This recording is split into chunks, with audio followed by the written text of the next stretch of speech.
père célibataire, concierge, était raillé parce qu'il n'était qu'un simple employé. Puis il s'est mis à parler 6 langues, réduisant au silence toute la salle de réunion. « Fais attention avec ce balai !» Le jeune cadre a fait rire toute la salle, s'arrêtant juste le temps de l'entendre affûter la lame. « Tu risques de faire échapper le contrat d'1 million de dollars. » Un éclat de rire cristallin. La climatisation ronronnait au-dessus de leur tête comme un océan lointain. Quelque part, une montre-bracelet faisait tic-tac, régulière et différente. Michael Caine serra les doigts sur la poignée métallique froide. 5 respirations reconnaissantes, se dit-il, comme un homme dit à son cœur comment vivre. Inspiré par le nez, 1, 2, il sentit l'odeur du nettoyant au citron et du café de conférence rassis. Expiré par la bouche, 3, 4. Il goûta le cuivre sec de sa fierté ravalée. Pause, 5. Il bougea la tête de la serpillière en formant un 8 silencieux. Le tissu murmurait sur le sol laqué. De l'autre côté de la table en verre, des chaises glissèrent, des chaussures raclèrent le sol. Le bruit d'un talon haut tapa, mesuré, sans précipitation, puis s'arrêta. La salle se tut sans que personne ne demande le silence. Finissons la vérification audiovisuelle.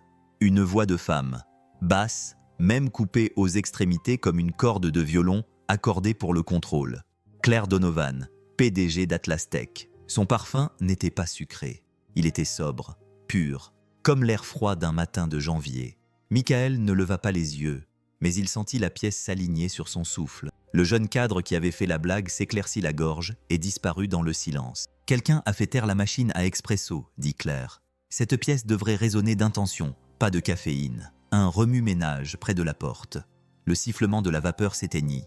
La salle de conférence s'installa dans un doux cœur. Les bouches d'aération étouffaient le cliquetis des claviers d'ordinateur portable, murmurant du bout des doigts, tambourinant un rythme anxieux sur le chêne.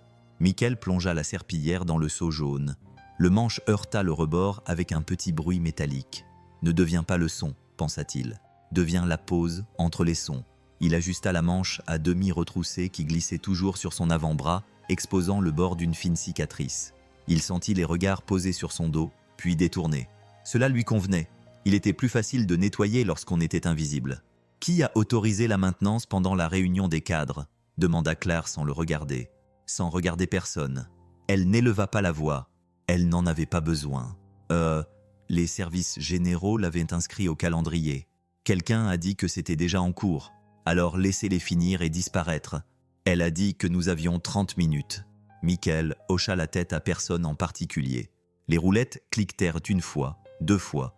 Il roula vers la porte, laissant derrière lui une odeur d'agrumes comme une excuse polie. « Et » murmura le même cadre lorsque Michael passa. « Pour info, cette traînée-là. » Un ongle gratta la table avec un bruit semblable à celui d'une scie sur un os. « Vous avez manqué un endroit. » Les mains de Michael s'immobilisèrent. « Respire, » se dit-il. Il souleva la microfibre et essuya le cercle 1 fois. Le tissu fit un léger bruit. « Vous avez raison, » dit-il d'une voix calme, même si la ventilation ne voulait pas que quelqu'un glisse. Le jeune homme sourit. Cette fois-ci, personne dans la pièce ne se donna la peine de rire. Le chariot de Michael roula dans le couloir. La porte se referma avec un soupir qui lui rappela les conduites d'oxygène des hôpitaux. Il appuya la serpillière contre le chariot et se frotta le genou droit jusqu'à ce que la douleur s'atténue. De la poche de sa chemise dépassait le coin d'un petit carnet abîmé, dont les bords avaient été adoucis par les années. « Mon dictionnaire de la vie ». Il le toucha du pouce, comme certaines personnes touchent un chapelet. Le respect n'a pas besoin d'être traduit. Cette vieille phrase résonna en lui. Il ne l'avait pas prononcée à voix haute depuis longtemps. Il n'avait pas l'intention de commencer aujourd'hui. « Excusez-moi ». La porte s'ouvrit à nouveau, avec le même bruit de talons mesurés. Claire entra à moitié dans le couloir, sans vraiment empiéter sur son espace, ni sortir du sien. Les installations. Il se redressa. « Oui, madame ». Son regard ne le parcourut pas comme on examine un corps. Il s'attarda et pesa. Il pouvait entendre son souffle léger, le léger froissement du papier lorsqu'elle ajusta une fiche dans sa main. « Ce tapis, » dit-elle d'un geste, « absorbe le son. Ne laissez personne traîner les chaises. Faites-les glisser lentement. Et celui qui s'occupe de l'horloge murale, retirez les piles avant que nous commencions. »« L'horloge » demanda-t-il. Elle fait tic-tac. Elle marqua une pause. Le mot résonna entre eux. On dirait le compte à rebours d'un échec. Un silence s'installa. Il pouvait entendre le bourdonnement sous le plafond, le cliquetis lointain d'un câble d'ascenseur changeant de ligne. Dans cette pause, il se demanda à quoi ressemblait le monde pour elle avant la tour de verre, peut-être aux touches d'un piano, ou au bourdonnement des lampes d'études tard dans la nuit, tandis que les pas de son père passaient sans s'arrêter. « Je comprends, dit-il. Je m'en occuperai. » Elle acquiesça. « Merci. » Puis elle ajouta, presque pour elle-même, « Assure-toi que le monde reste impeccable, même quand les gens ne le sont pas. » La porte se referma. Il resta immobile, la phrase s'insinuant en lui comme du thé chaud dans des mains froides. « Qui te garde impeccable ?» se demanda-t-il. Cette pensée lui semblait déloyale, comme un murmure dans une église. Il la chassa et poussa le chariot vers le placard à balai.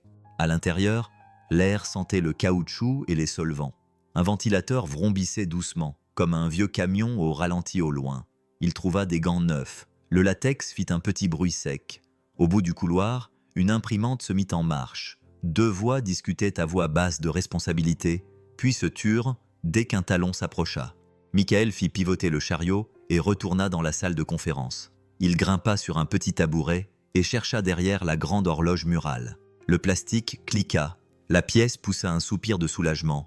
Il glissa les piles AA dans sa poche et sans le tic-tac, le silence s'épaissit jusqu'à devenir presque pesant. « C'est mieux », dit Claire depuis l'embrasure de la porte. Elle ne s'était pas annoncée, il l'avait sentie avant de la voir. Il y avait quelque chose dans la façon dont l'air s'organisait autour de son calme. « Merci », ajouta-t-elle. Puis, de manière presque imperceptible, « J'apprécie la précision. » Il descendit du tabouret. « Le sol aussi », dit-il, et regretta immédiatement sa remarque. Trop malin, trop proche d'être vu. Mais elle le surprit. Un petit rire étouffé, du genre qui embuait une fenêtre sans la réchauffer. Bien noté. Le jeune cadre qui avait fait la blague plus tôt passa rapidement avec un gobelet en papier dont le couvercle grinçait légèrement en se fermant. « Tout va bien, Claire. On va tout déchirer. » Il inclina le gobelet vers Michael. « Hé, gardien du siècle, fais attention à ne pas nous faire disparaître de nos propres reflets. » Michael garda le visage impassible. « Respire. 5 respirations. 1, 2, 3, 4, 5. » Il se tourna vers le chariot. L'interphone grésilla. Tout le monde leva la tête au même moment. Le ton du haut-parleur était enjoué, mais il tremblait légèrement. « Attention, mise à jour de la direction concernant les opérations. Les partenaires internationaux de l'Atlas Tech Summit sont arrivés avec 20 minutes d'avance. Ils sont escortés à l'étage. Un temps. Le léger grincement d'une chaise qui s'arrête en plein glissement. Et une autre note. L'interphone continua à faire du bruit en remuant des papiers dans le plafond. Notre interprète indépendant est retardé sur le Bay Bridge en raison d'une collision multiple. Heure d'arrivée incertaine. Je répète, l'interprète est retardé. La ligne se coupa dans un petit crépitement électrique. De tous les sons dans la tour, ce silence était celui qui faisait le plus mal. Michael sentit la pièce se tendre de l'autre côté de la porte comme une peau de tambour trop tendue. Il pouvait entendre la panique sous les voix polies. On se racle la gorge, on claque des lèvres, on déglutit bruyamment, comme si l'on pliait du papier. Le jeune cadre jura entre ses dents. Le téléphone de quelqu'un vibra contre le bois, comme une abeille affolée piégée dans un bocal. Claire ne bougea pas. Lorsqu'elle prit enfin la parole, sa voix était calme, posée, mais pas rassurante. « Nous continuons, » dit-elle lentement. « Nous ne cédons pas au chaos. Préparez l'accueil. Mettez les juristes en attente. Vérifiez que l'unité de traduction est à jour. » Un murmure. « L'unité a eu un problème technique hier lors du contrôle qualité, alors apportez-la ici maintenant. » Michael se tenait dans le couloir, les piles de la montre encore chaudes dans la paume de sa main. La vieille phrase résonnait à nouveau, obstinée et silencieuse. Le respect n'a pas besoin d'être traduit. Il glissa les piles dans sa poche, à côté du coin du cahier. Il repensa au rire d'une petite fille dans un quartier plus calme, à la façon dont il résonnait contre le bourdonnement du réfrigérateur de la cuisine, quand le monde était simple pendant exactement 5 minutes. Il repensa à une voix qu'il avait entendue pendant la nuit. Si les mots manquent, apprenez-lui à écouter. Il n'était pas là pour organiser des réunions. Il était là pour sécuriser les pièces. La sonnerie de l'ascenseur retentit au bout du couloir. Métallique et trop joyeuse pour la situation. Les portes s'ouvrirent dans un souffle. Des paroles étrangères s'échappèrent, syllabes coupées et soignées, la musique polie de personnes chaussées de chaussures coûteuses, prêtes à tester votre courage. Michael ne pouvait pas les voir de là où il se tenait, mais il pouvait entendre les roulettes des valises cliqueter sur le sol du hall. Il entendit une main frapper une paume en guise de salut, avec la douce percussion d'une diplomatie bien rodée. La porte de la salle de conférence s'ouvrit. Claire sortit, en équilibre entre le silence qu'elle aimait et le bruit qu'elle ne pouvait éviter. « Les installations », dit-elle, sans regarder personne et en le regardant brièvement. Juste un clin d'œil, juste assez longtemps pour se demander si les yeux peuvent émettre un son. « Oui, madame », répondit-il, surpris par la fermeté de sa propre voix. « Quoi qu'il arrive là-dedans, » dit-elle, d'une voix juste au-dessus du brouhaha du couloir. « Je veux que la salle reflète notre intention. » Il acquiesça. « Je peux m'occuper du son. » Elle se tourna vers les voies de l'ascenseur, puis s'arrêta comme si quelque chose dans sa réponse avait réveillé un souvenir qu'il n'avait pas mérité. « Bien, » dit-elle, et elle s'éloigna, ses talons battant la mesure qui allait soit calmer la tempête, soit la diriger. Michael recula le chariot d'1 centimètre, juste assez pour sentir la roue en caoutchouc heurter le mur, juste assez pour sentir les nervures du bâtiment à travers le plâtre. L'interphone cliqua à nouveau, à bout de souffle cette fois. « Dernière mise à jour », disait-il. Il signale que l'unité de traduction ne répond pas. La ligne fut coupée. Les voix dans l'ascenseur se rapprochèrent. Salutations chaleureuses, pause pleine d'espoir. La salle de conférence avala le premier bonjour. L'air semblait retenir son souffle. Et dans ce couloir de verre et de silence, avec les piles de l'horloge réchauffant sa paume et 5 respirations stabilisant sa poitrine, Michael comprit la forme du silence qu'il s'apprêtait à traverser ou dans lequel il s'apprêtait à entrer. Lequel serait-ce? L'appartement était calme, à l'exception du ronronnement du réfrigérateur et du léger cliquetis des tuyaux du radiateur. C'était le genre de matinée où le monde extérieur retenait encore son souffle, attendant que la ville se réveille. À l'intérieur, la voix de Michael rompit doucement le silence, d'un calme délibéré, comme quelqu'un qui enseigne une prière. « Thank you », dit-il. « Répète, ma chérie. »« Merci », répondit-elle d'une petite voix endormie. La voix de Laïa montait toujours légèrement à la fin des mots, comme s'il s'agissait d'une question. Il sourit. « Bien, qu'est-ce que cela signifie? Merci. Et pourquoi le disons-nous » Elle plissa le nez, réfléchissant. « Parce que la gratitude maintient le cœur en vie. » Il rit doucement, d'un rire chaud comme la lumière du soleil sur des paupières closes. C'est vrai, même les matins fatigués. Une bouilloire siffla sur la cuisinière. L'odeur du café instantané et des toasts flottait dans la pièce. Leur appartement était minuscule, avec une seule chambre, une table marquée par les traces de tasses chaudes, mais solide et fiable. Chaque objet semblait vibrer d'usage. Le genre de vie construite tranquillement, une facture et une gentillesse à la fois. Laïa se pencha sur son bol de céréales, faisant teinter doucement sa cuillère. « Papa, combien de mots connais-tu maintenant ?» Michael regarda vers l'étagère au-dessus du comptoir. Le vieux carnet en cuir reposait là, les bords usés, la reliure craquelée par des années d'utilisation. Mon dictionnaire de la vie. Il tendit la main pour le prendre. La couverture craqua. Les pages sentaient légèrement la poussière et quelque chose de plus ancien, peut-être l'air des aéroports. Il ouvrit le carnet à une page au hasard. 6 langues le regardaient en retour, écrites de sa propre main. Hope, Hoffnung, Esperanza, Speranza, Kibo, Achat. Il laissa son doigt reposer là. Assez de mots pour remplir une maison silencieuse, dit-il. Maman t'a aidé à écrire. La cuillère s'arrêta dans sa main.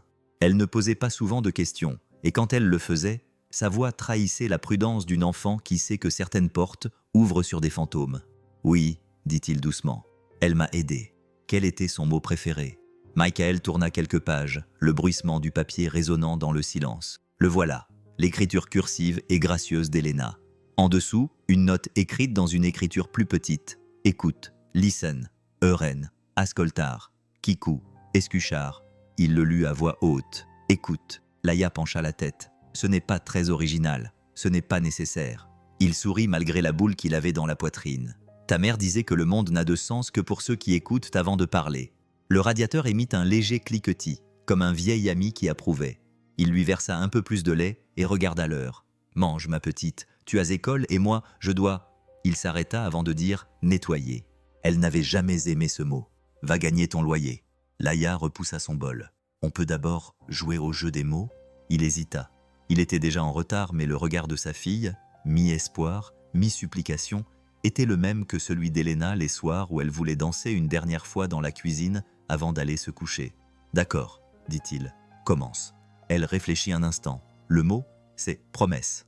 Il acquiesça, sentant quelque chose bouger au plus profond de lui. Promesse, répéta-t-il, pour protéger quelque chose. Comment on dit en français? Promesse. En japonais. Il sourit faiblement. Yakuzoku. En espagnol, promesa. Elle sourit. Combien de promesses as-tu, papa?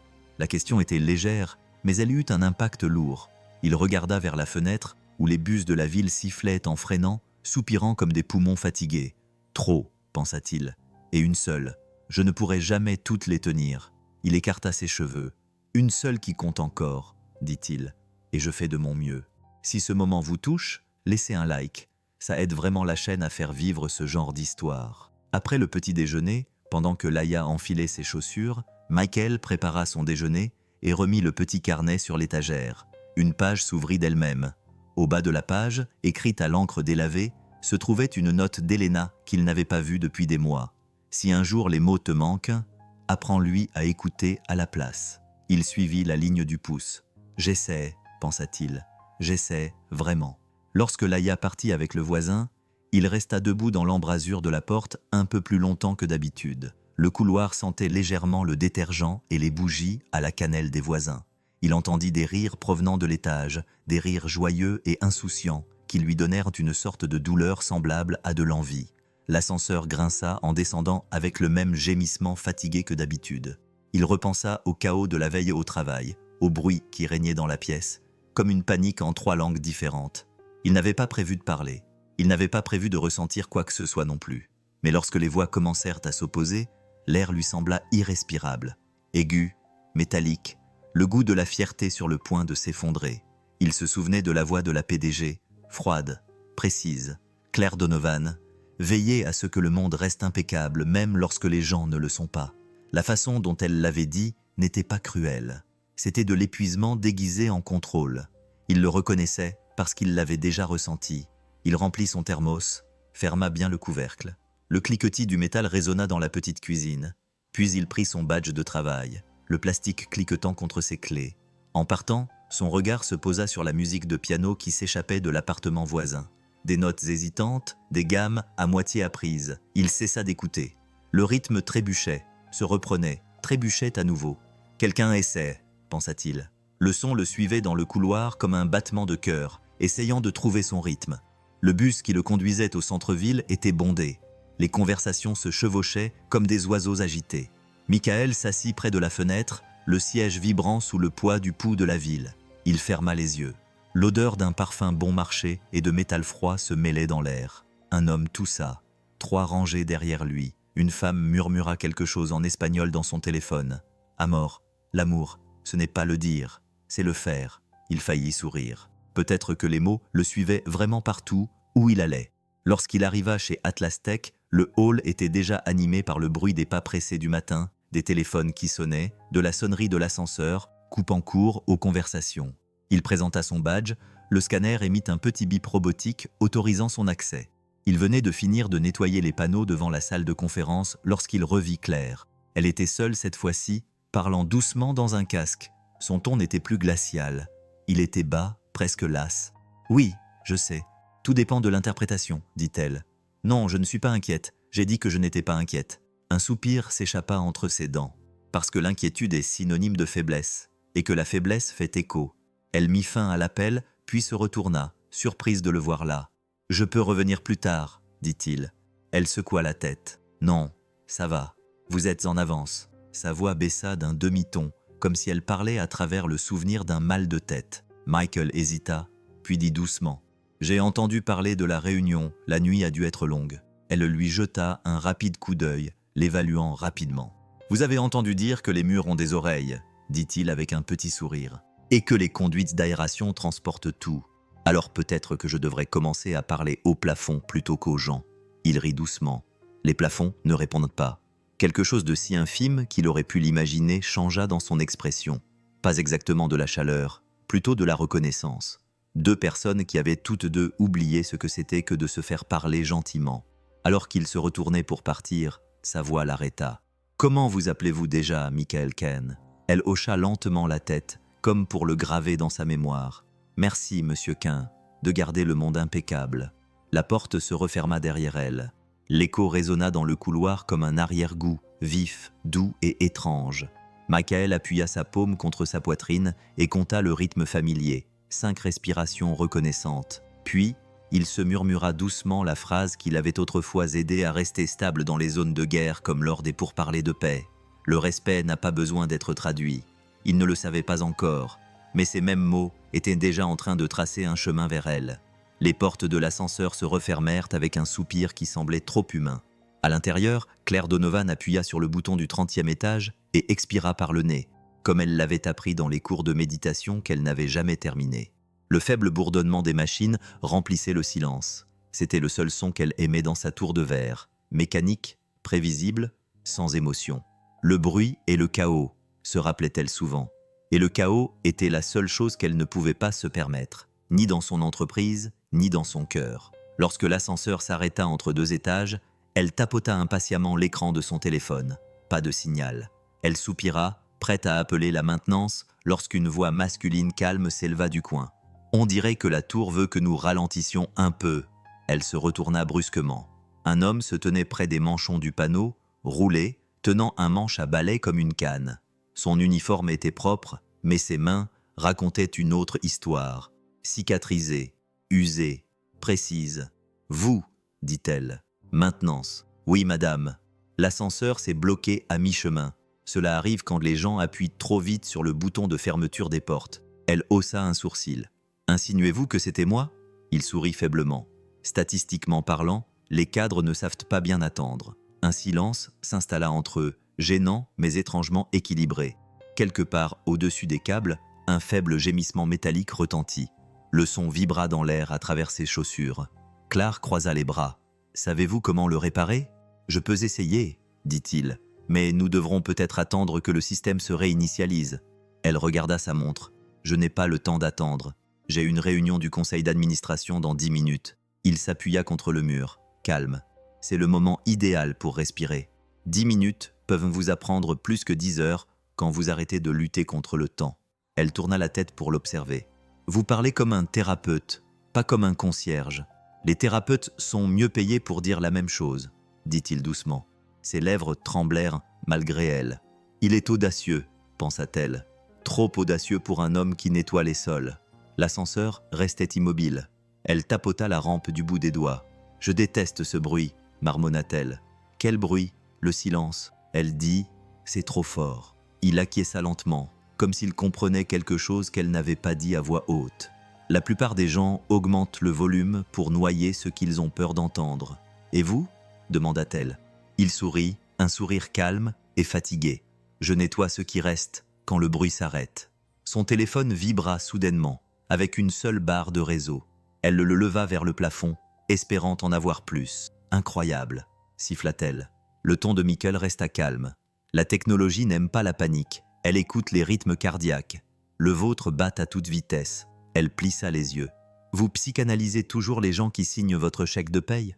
Seulement quand ils ont l'air d'avoir besoin qu'on leur dise de respirer. » L'ascenseur fit une secousse, puis s'arrêta à nouveau. Elle s'agrippa à la rampe. Il la stabilisa instinctivement, sa main chaude contre son poignet. Pendant un instant, aucun des deux ne bougea. Le bourdonnement du moteur remplit à nouveau le silence, plus lent maintenant, comme un souffle calme qui revenait. « Merci, » dit-elle doucement en reculant. « Je vais bien. Je n'ai pas dit le contraire. » Elle fixa les portes fermées, essayant d'ignorer à quel point l'air semblait différent maintenant, moins stérile, presque humain. « Vous êtes trop calme pour quelqu'un qui est coincé dans une boîte à 30 étages de hauteur. » Il rit. « J'ai passé des années dans des pièces plus petites avec des problèmes plus importants. » D'après vous, quel passé se cache derrière cette phrase ? Écrivez votre théorie en commentaire. Je lis tout. Cette formulation l'interpella. Quel genre de pièces ? Celles où les gens parlaient 10 langues mais n'écoutaient jamais vraiment. Sa voix avait cet écho de perte qui lui serra la poitrine avant qu'elle ne puisse l'empêcher. « Vous rendez cela poétique, » dit-elle. La douleur commence généralement ainsi. L'ascenseur émit un faible dingue mécanique. Les portes s'ouvrirent lentement sur un couloir de verre et de lumière. « On dirait que votre souhait a été exaucé, » dit-il. Elle sortit, mais se retourna. « Vous ne m'avez jamais dit votre nom, Mikkel. » Elle acquiesça d'un signe de tête. « Merci, Mikkel, d'avoir réparé l'ascenseur. » Son regard le retint pour ne pas aggraver la situation. Il sourit tandis que les portes se refermaient. Cette nuit-là, Claire resta tard à son bureau. La ville vibrait sous les klaxons. Les sirènes étaient aussi douces que les bouches d'aération qui murmuraient à travers les parois de verre. Le bâtiment était sa cathédrale du bruit. Pourtant, à l'intérieur, elle ne ressentait rien d'autre que l'écho de la voix calme de cet homme. Elle ouvrit un tiroir et en sortit une vieille photo, sur laquelle son père souriait devant un gratte-ciel inachevé. Sa main reposait sur son épaule et elle pouvait presque entendre sa voix. Le bruit, c'est le succès, Claire. Le silence, c'est l'échec. Mais ce soir-là, ces mots ne la réconfortaient pas. Ils résonnaient en elle comme des boulons desserrés. La voix de son assistante crépitait dans l'interphone. « Mademoiselle Donovan, êtes-vous toujours au bureau ? Oui, il y a encore quelqu'un de la maintenance à cet étage. Voulez-vous que je le renvoie chez lui ?» Elle hésita. « Non, je lui dirai moi-même. » Lorsqu'elle sortit dans le couloir, elle entendit le bruit rythmique d'une serpillière. Michael était là, des écouteurs pendants, mais aucune musique ne jouait. Il leva les yeux lorsqu'elle s'approcha. « Toujours en train de réparer le monde ?» demanda-t-elle. « J'essaie, » répondit-il. « Ça redevient vite désordonné, plus vite que tu ne le penses. Pourquoi rester si tard ?» Il haussa les épaules. « Le bâtiment respire différemment la nuit. C'est plus facile d'écouter ce qu'ils pensent un instant, ce que les gens laissent derrière eux quand ils arrêtent de faire semblant. » Elle croisa les bras, l'observant. « Tu es plein de phrases, Michael. Où as-tu appris à parler comme ça ?» Il hésita, comme s'il pesait le pour et le contre. Quelque part loin d'ici, quelque part où les gens utilisaient les mots pour maintenir la paix. La façon dont il le dit, doucement, prudemment, fit battre son cœur. Elle voulait en savoir plus, mais quelque chose dans ses yeux lui disait « non ». Au lieu de cela, elle dit doucement « Tu sais, tu avais raison tout à l'heure. Les cadres ne savent pas attendre. » Il sourit. « C'est difficile d'attendre quand on pense que le temps nous doit quelque chose. » Cette phrase la toucha plus profondément qu'il ne pouvait l'imaginer. « Le temps me doit mon père, » pensa-t-elle. « Ma musique, ma vie. On dirait quelqu'un qui a perdu quelque chose, dit-elle. Il la regarda dans les yeux. Tous ceux qui gagnent leur vie en nettoyant ont perdu quelque chose. Le silence qui suivit n'était pas vide. Il était rempli de non-dits, de fantômes qui s'effaçaient poliment pour les laisser respirer. « Bonne nuit, Michael, » dit-elle finalement. « Bonne nuit, mademoiselle Donovan. » Alors qu'elle s'éloignait, il l'appela d'une voix plus douce, presque respectueuse. Pour ce que ça vaut, le silence ne signifie pas l'échec. Elle s'arrêta. Ces mots l'avaient touché plus profondément qu'il ne le pensait. Alors, qu'est-ce que cela signifie ? Cela signifie que vous avez enfin cessé de vous mentir à vous-même. Le bourdonnement des lumières remplissait le silence. Elle se retourna, mais il poussait déjà son chariot dans le couloir, les roues grinçant rythmiquement, un battement lent et tranquille qui la suivit jusqu'à l'ascenseur. À l'intérieur, alors que les portes se refermaient, Claire expira pour la première fois de la journée. Le son la surprit, un vrai souffle, plein et humain. Quelque part entre le 30e étage et le rez-de-chaussée, elle réalisa quelque chose qu'elle ne s'était pas autorisée depuis des années. Elle n'était pas en colère contre le bruit. Elle avait peur de ce que le silence pourrait lui répondre. Et lorsque l'ascenseur s'ouvrit, le monde extérieur semblait différent, plus doux en quelque sorte. Mais, loin en dessous, dans la salle d'entretien sombre, Michael regardait le reflet des lumières de la tour dans un seau d'eau et murmura la phrase qui le maintenait stable. Le respect n'a pas besoin d'être traduit. L'eau ondula, la tour bourdonna. 2 personnes seules dans le même bâtiment commencèrent à s'entendre dans le silence. La matinée commença dans une atmosphère si tendue qu'on aurait pu la couper au couteau. Le dernier étage d'Atlas Tech vibrait de nervosité. Les téléphones sonnaient, les chaussures claquaient, les imprimantes crachaient des contrats comme des coups de semonce. Chaque son semblait trop aigu, trop urgent, trop fort. Claire Donovan se tenait près de la baie vitrée de la salle de conférence, regardant 3 voitures noires s'arrêter devant le bâtiment. « Ils sont en avance », murmura-t-elle. Son assistante Émilie acquiesça, le souffle court. « 15 minutes d'avance, madame. La délégation japonaise est déjà dans le hall. » Claire serra les mâchoires. « Préparez les équipes françaises et allemandes. Je veux que l'unité de traduction soit testée à nouveau. » Émilie hésita. Elle a dit que l'unité était encore incohérente. Incohérente ? La voix de Claire devint si froide qu'elle aurait pu givrer les fenêtres. « Nous sommes sur le point de signer un contrat de 200 millions de dollars. Je me fiche qu'ils doivent coller une nouvelle puce avec du ruban adhésif. Faites en sorte que ça marche. » Elle se tourna vers la longue table, les 15 fauteuils en cuir, les 12 écrans et la fissure invisible qui traversait l'atmosphère. Le bourdonnement de la climatisation ne parvenait pas à la masquer. Près de la porte, Michael poussait lentement son chariot, les roues en caoutchouc murmurant sur la moquette. Il avait prévu de terminer avant le début de la réunion, mais tout s'était accéléré. C'était ainsi que fonctionnait la panique. Elle faisait avancer le monde trop vite pour que la raison puisse suivre. Émilie dit doucement « Monsieur Quint, finissez vite, s'il vous plaît. Finissez vite, s'il vous plaît. Les cadres sont… » Il leva doucement la main. « Je sais que je serai silencieux comme un souffle, voulait-il dire. Mais même le silence peut avoir un son. Le doux bruissement de la serpillière, le rythme faible de sa respiration. Il sentait les vibrations dans le sol, le poids des attentes pesait comme un nuage d'orage sur le point d'éclater. Quelques instants plus tard, les portes de l'ascenseur s'ouvrirent. Les délégations étrangères arrivèrent ensemble. Un tourbillon de langues, d'eau de Cologne et de cuir coûteux.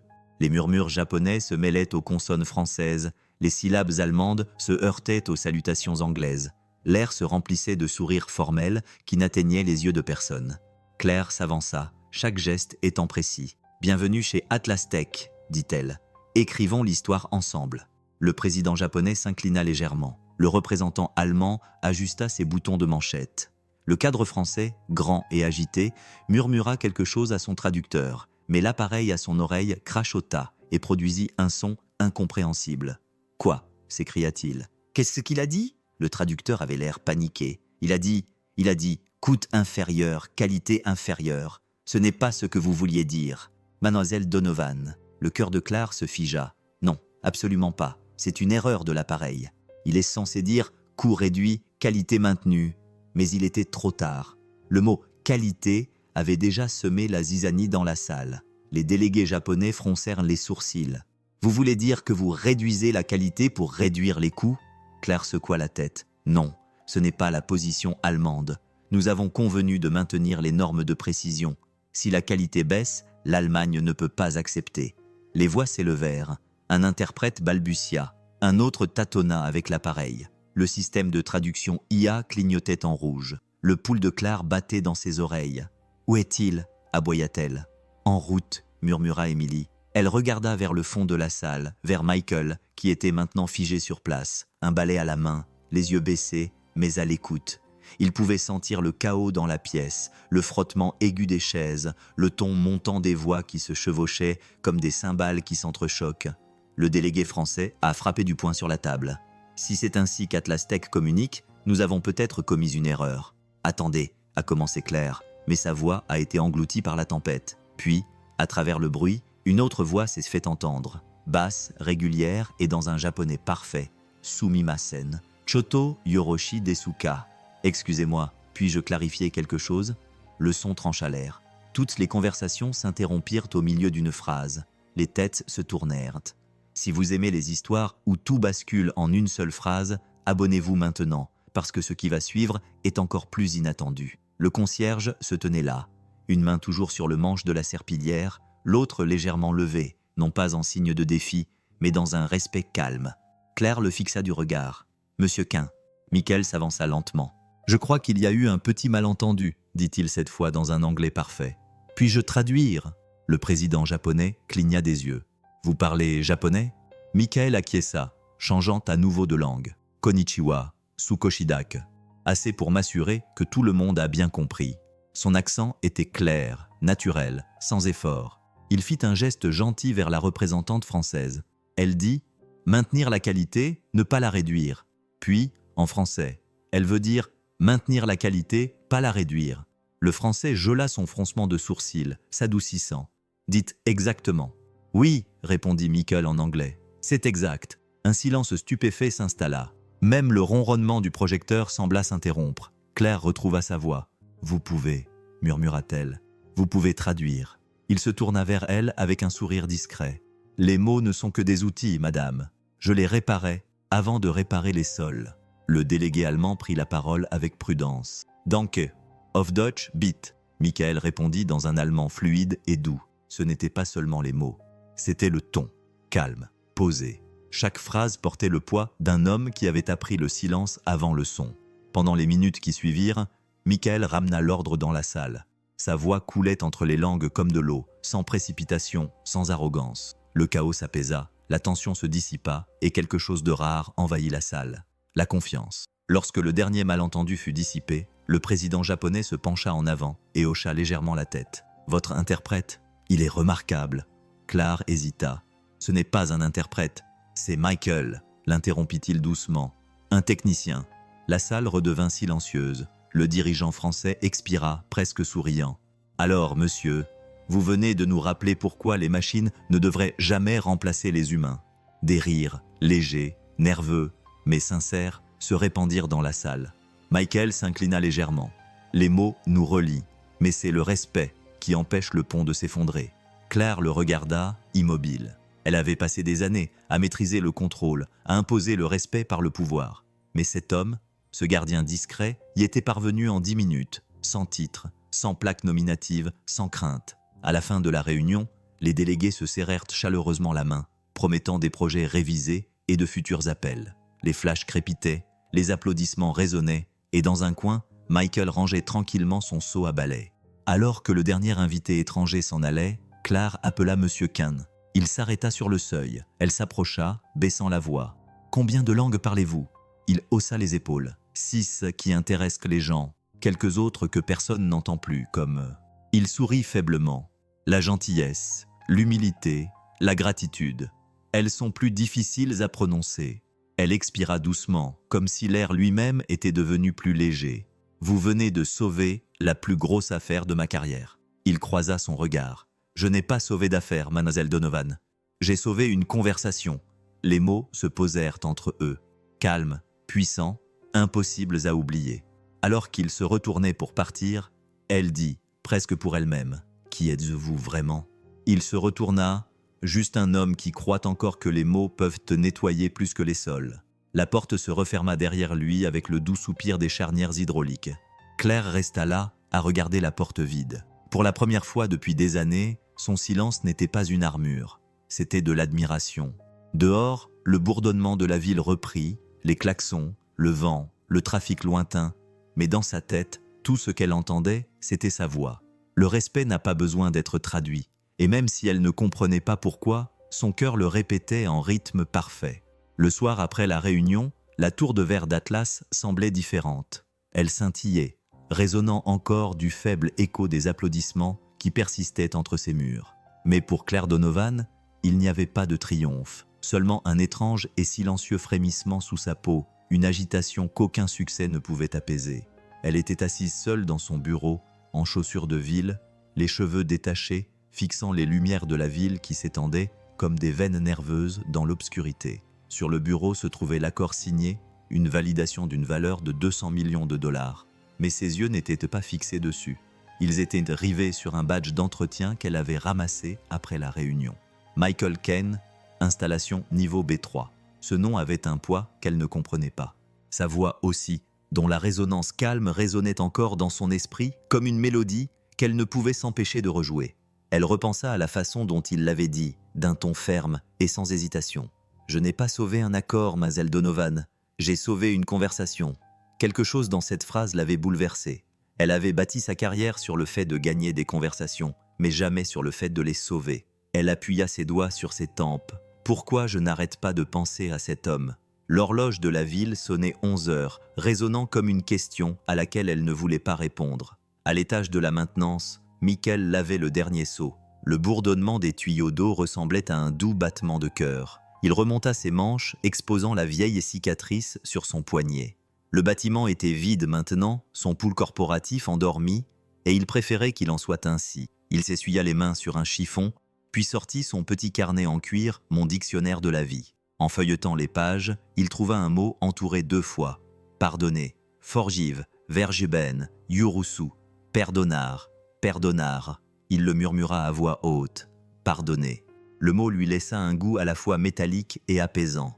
Pendant un instant, il crut presque entendre à nouveau la voix d'Helena, chaleureuse et mélodieuse. « Promets-moi, Michael, avait-elle dit il y a des années, la main faible mais ferme. Promets-moi que tu apprendras à Laïa à écouter même quand le monde ne l'écoute pas. » Le souvenir lui revint comme une vague. Son rire, l'odeur de la pluie sur leur balcon à Genève, le son lointain d'un violon provenant d'un coin de rue en contrebas. Puis le crash, les moniteurs de l'hôpital, le silence qui ne l'avait jamais vraiment quitté. Il ferma le carnet. 5 respirations reconnaissantes, murmura-t-il. Pour ce qui reste. Claire n'avait pas l'intention de retourner dans l'immeuble cette nuit-là, mais quelque chose dans le silence l'avait attirée. Elle sortit de l'ascenseur à l'étage de la maintenance, ses talons résonnant sur le béton. L'air sentait légèrement le savon et le métal. Elle l'aperçut près de la salle des fournitures, en train de remettre une serpillière à sa place. « Tu travailles encore ?» demanda-t-elle. Il leva les yeux, surpris, mais pas effrayé. « Je n'arrivais pas à dormir, dit-il. Certaines personnes comptent les moutons. Moi, je compte les empreintes digitales sur le verre. » Elle sourit faiblement. « Je devrais t'engager pour mon insomnie. Vous l'avez déjà fait, dit-il. » Et elle faillit rire. Claire s'approcha. Le bourdonnement des néons résonnait au-dessus de leur tête, doux et faible. « J'ai consulté votre dossier, dit-elle d'un ton neutre. Vous travaillez aux Nations Unies. » Il ne répondit pas immédiatement. C'était une autre vie. Vous parlez 6 langues et vous gagnez votre vie en nettoyant des sols. Cela ne ressemble pas à une autre vie. Cela ressemble à une phrase inachevée. Michael s'appuya sur le manche de son balai.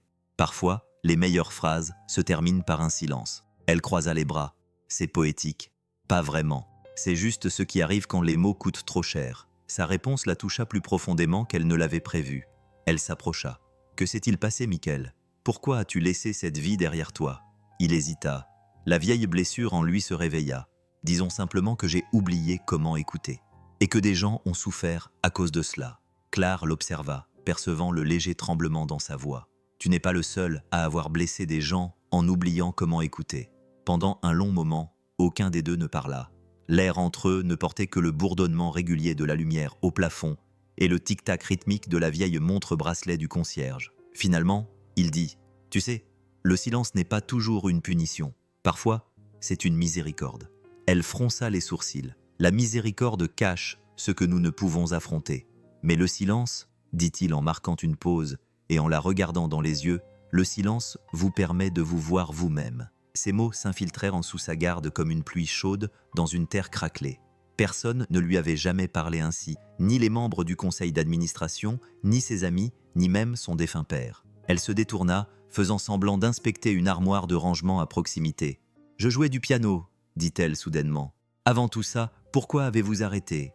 Mon père disait que la musique était un luxe, que le son ne construisait pas les entreprises. » Michael acquiesça lentement. Il avait tort. Le son construit tout. C'est la première chose que nous entendons avant même notre naissance. Claire sentit quelque chose se serrer dans sa gorge. « Vous parlez comme quelqu'un qui entend encore la musique. Seulement des échos maintenant, dit-il doucement. Mais parfois, les échos suffisent. » Ils restèrent tous deux immobiles pendant un moment, laissant le silence s'étirer et s'installer. Dehors, le vent poussait contre les vitres, faisant légèrement gémir le bâtiment. « Ça te manque parfois ?» demanda-t-elle. « Quoi ? Ce que tu as laissé derrière toi ?» Il sourit sans la regarder. « Tous les jours. Mais ce n'est pas parce que quelque chose te manque que tu as encore ta place là-bas. » Claire expira lentement et profondément. « C'est exactement ce que je ressens, » pensa-t-elle. Quand elle reprit enfin la parole, sa voix s'était adoucie. « Tu m'as rappelé quelque chose aujourd'hui, Michael. » « Quoi donc ? Que le leadership n'est pas une question de contrôle.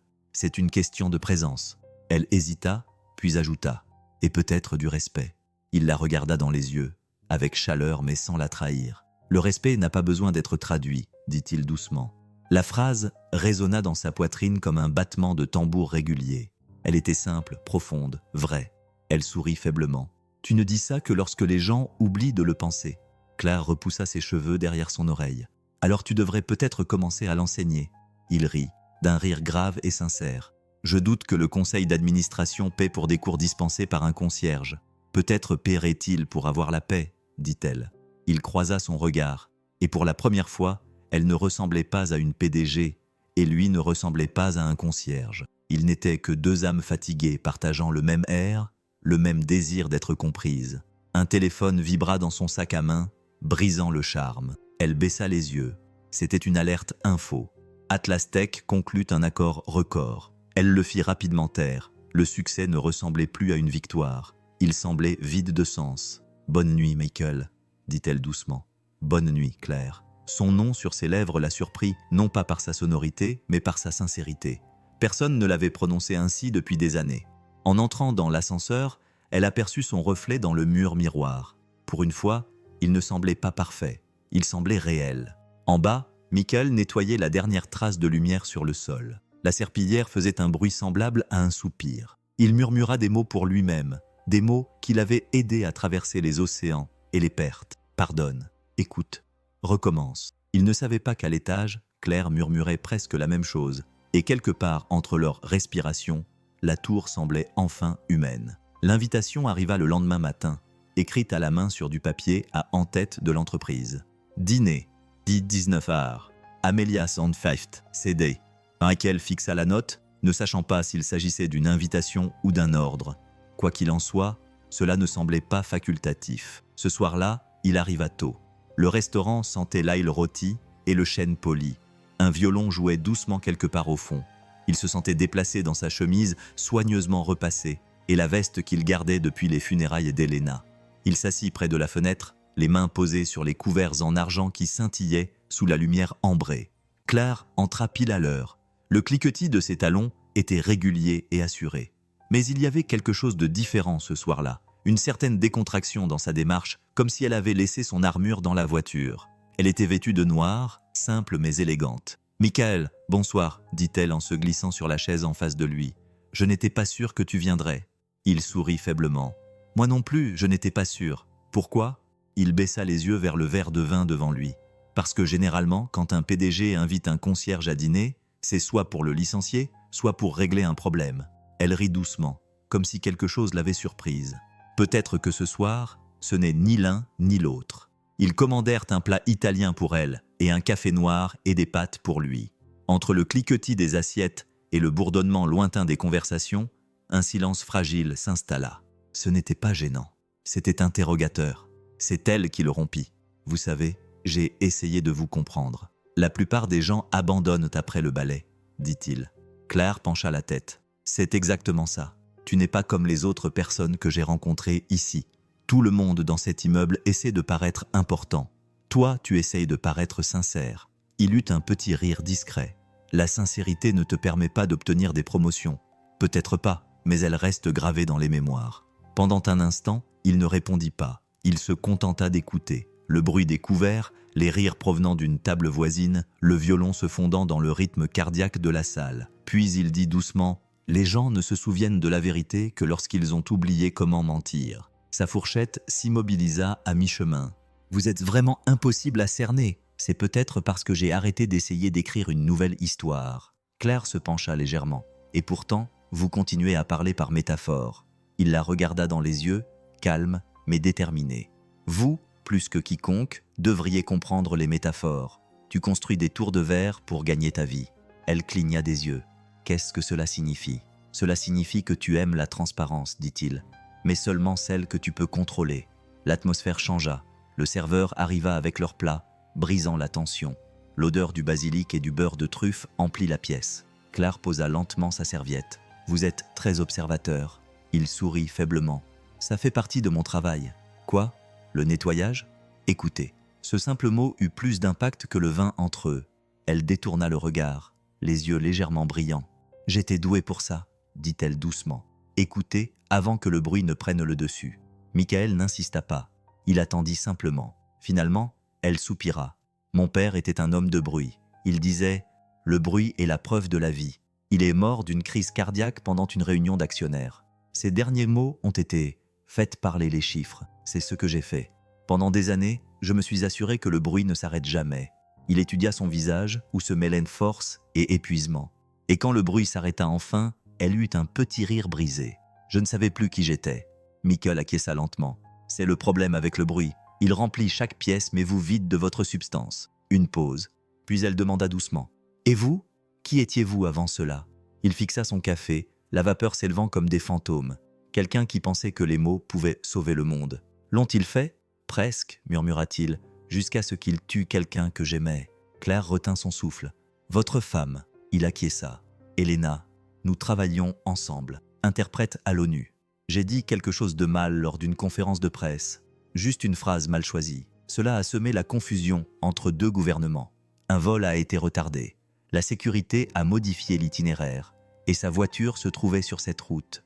Le silence s'installa autour de la table, plus doux que le chagrin, plus lourd que la culpabilité. « J'ai quitté ce monde le lendemain, » dit-il doucement, « parce que j'ai réalisé que le langage n'était pas seulement un pouvoir, mais aussi une responsabilité, et que je n'étais plus prêt à l'assumer. » Les yeux de Claire s'adoucirent. Sa voix n'était plus qu'un murmure. « Tu essayais de faire quelque chose de bien ? Moi aussi. quand j'ai essayé de nettoyer sa mémoire, dit-il. Mais la culpabilité ne s'efface pas.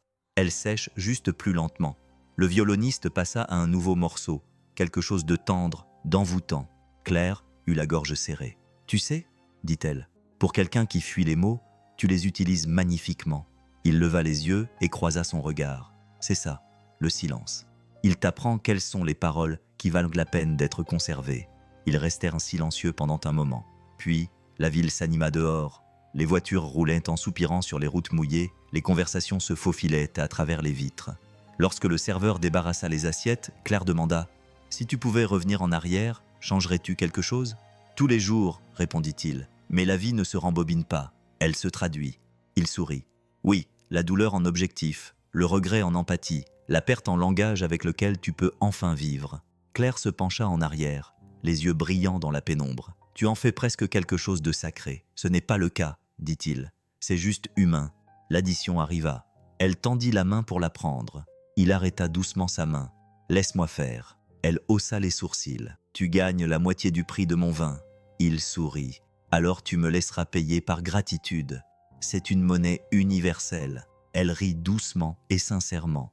Et quelque chose se détendit dans sa poitrine. Alors qu'il se levait pour partir, Claire dit doucement « Tu sais, tu m'as rappelé quelque chose ce soir. » « Quoi donc ? » « Qu'il y a une différence entre parler pour être entendu et parler pour créer un lien. » Il acquiesça.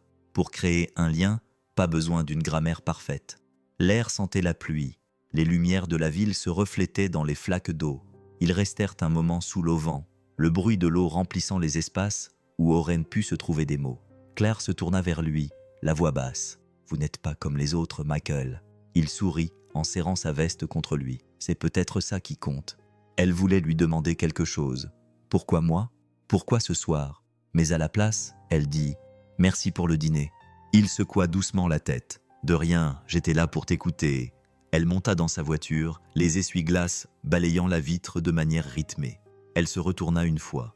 Il était toujours là, debout sous la pluie, regardant les lumières de la rue scintiller sur le trottoir mouillé.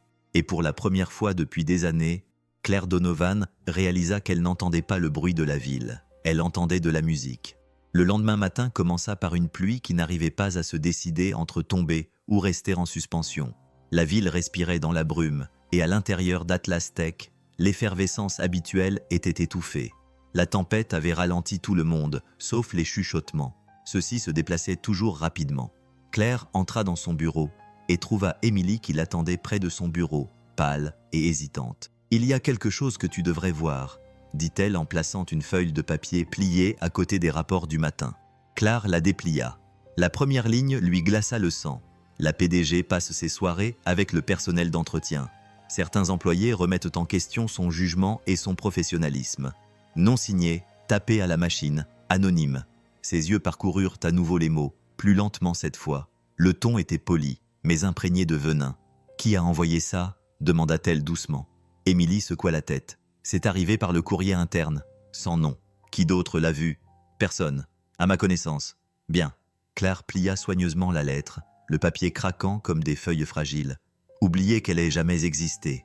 Émilie hésita. « Madame, les rumeurs vont plus vite que la vérité. » Claire esquissa un sourire crispé, puis les laissa courir. « Je vais marcher. » Quand Émilie partit, le bureau sembla plus froid.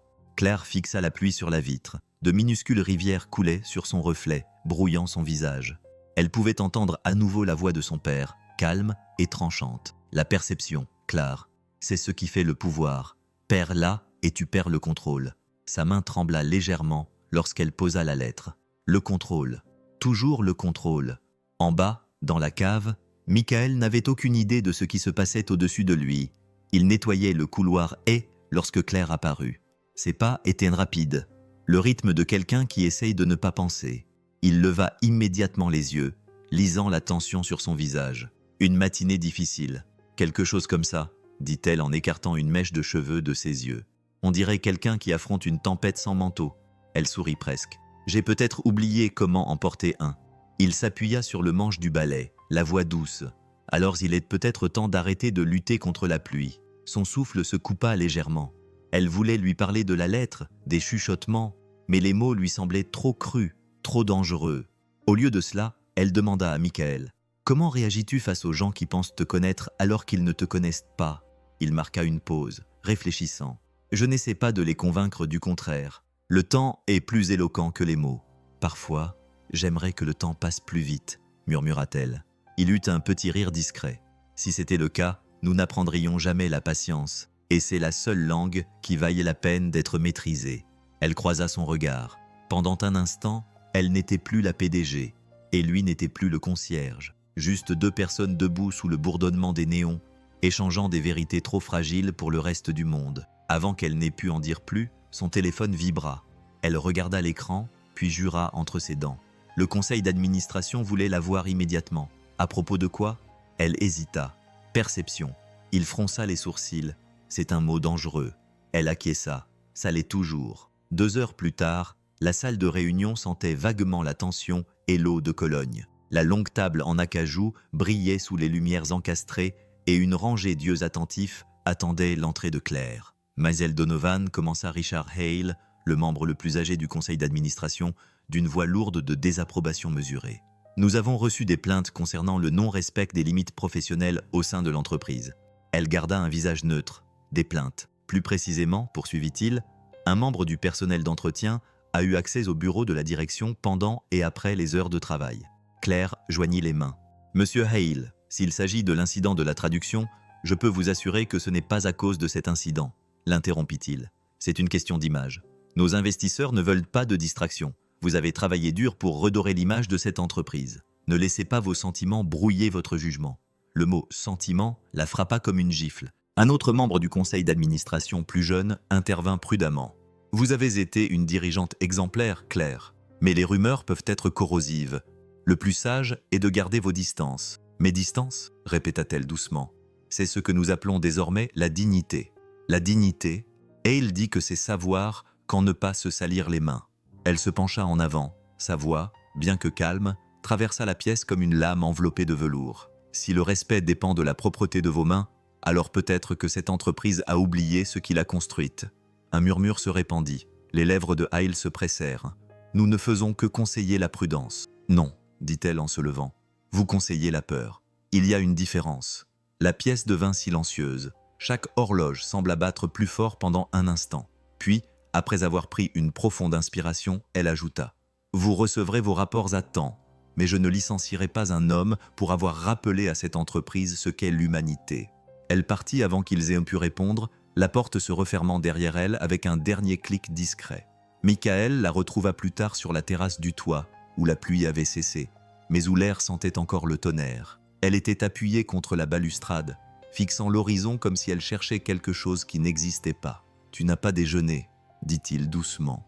Ni parce qu'elle n'avait pas faim, ni parce qu'elle était trop fière pour être vue en train de manger avec un concierge, elle se retourna, surprise. « Comment tu le sais ?» Il sourit faiblement. « Les rumeurs se propagent plus vite que les pas. » Son regard s'adoucit. « Tu as entendu. Il n'y a pas besoin d'écouter beaucoup dans cet immeuble. Des murs de verre, des cœurs fragiles. Je pourrais arranger ça, dit-elle amèrement.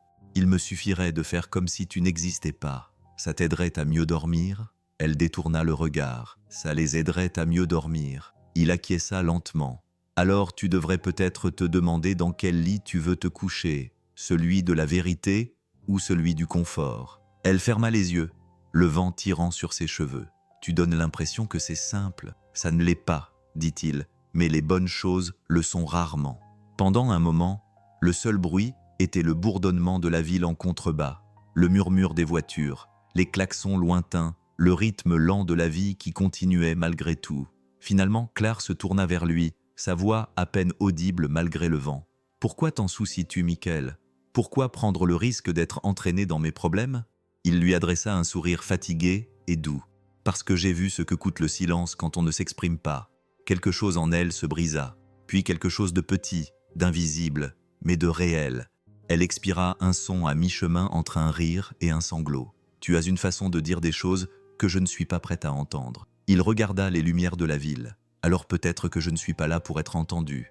Peut-être que je suis juste là pour te rappeler d'écouter. » Elle l'observa longuement, le reflet de la ligne d'horizon scintillant dans ses yeux. Puis elle dit doucement « Merci de ne pas être parti. » Il croisa son regard, la voix basse mais assurée. « Certaines tempêtes ne sont pas faites pour être évitées.